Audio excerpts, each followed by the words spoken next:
And I know that you love the history of this. Herod's just your favorite guy. No, he is not. He's a naughty boy. He is a naughty boy. Do you want to tell us a little bit about the historical context of what's happening? Right. Well, I do have to say my interest in Herod started because of my interest in nativity plays.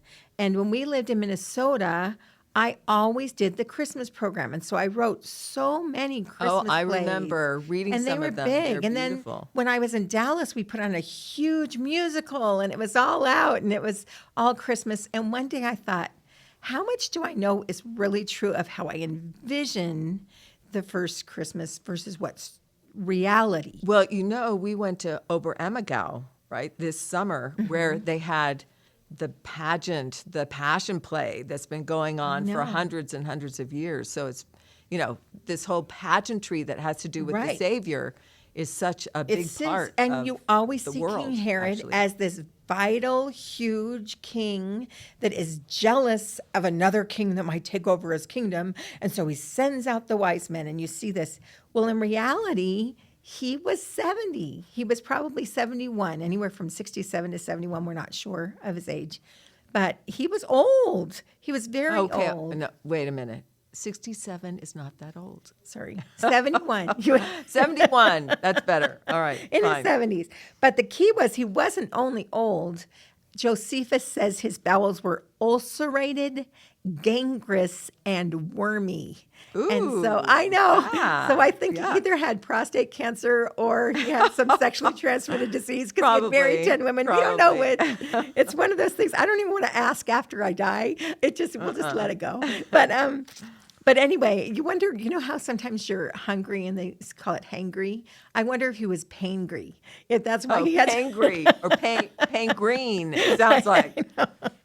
But anyway, you wonder about that. But there was another big part to the end of Herod's life that was real, and that was that he really did have a fear of sedition because the Romans would wipe out any city that tried to rebel. And that was the one thing about the Romans is they'd let you worship the way you wanted to worship. They'd let you have a lot of freedom as long as you paid your taxes. But if you tried to rebel, you're gone. Done. Right. Well, we talked about Pax Romana before, and it's a real thing. It is so real. And that's what ultimately happened. And Jerusalem was destroyed. Yeah. And so because of this, he had two sons that were Maccabees, that were from the Maccabee family. His wife had been from the Maccabee family. And Marianna right. And because of the things that she had done, she was put to death. And actually, she never spoke up for herself. And her mother spoke against her. And it was her mother's testimony that put her to death. So her mother was a really naughty girl. But anyway, she was put to death. And he didn't do it. It was the Sanhedrin that did it. And so he left the choice up to them. And all she had to do was apologize. But she wouldn't do it. She was too proud. And so she was killed. But that happened years before. Right. This is right close to his death.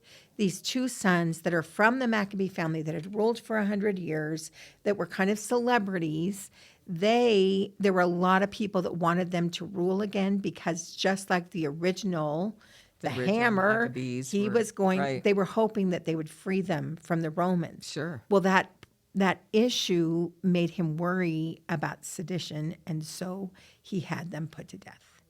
And so his own two children that he loved were killed.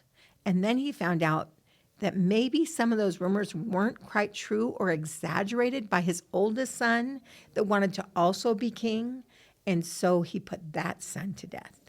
Oh. So he had 3 of his children in short succession put to death because of this fear of peace. So he's killing a lot of people at this point. Right. Well, actually, only his 3 sons. Okay. Well, you're right, because he tortured people to find out. He was, like you said, and he he's a kind naughty of has lost his boy. mind. He's a naughty boy. But remember, his early life, he was said to be a great ruler. At this point, he's worried about who he's going to pass his kingdom on to, and he probably had kind of lost his mind a little. You get that feeling. So the death of the innocents makes a lot of sense. And this whole period of time was... You really think it makes sense for him to Well, kill no, those it makes people? sense in that with that mindset. Yeah. Where he is so worried about sedition, and he's just killed his own children Right. because he's worried about it. And then come these other people, these wise men, and say, we're looking for a newborn king. And he's like, what? Another uprising? I just lost my own children to call for the death of these other children I in need that to keep context. the peace. I need to keep the peace. Right. And with him so close to the end of his life, so, encompassed with pain, is an easy time. So he was buried, and this would be right after the birth.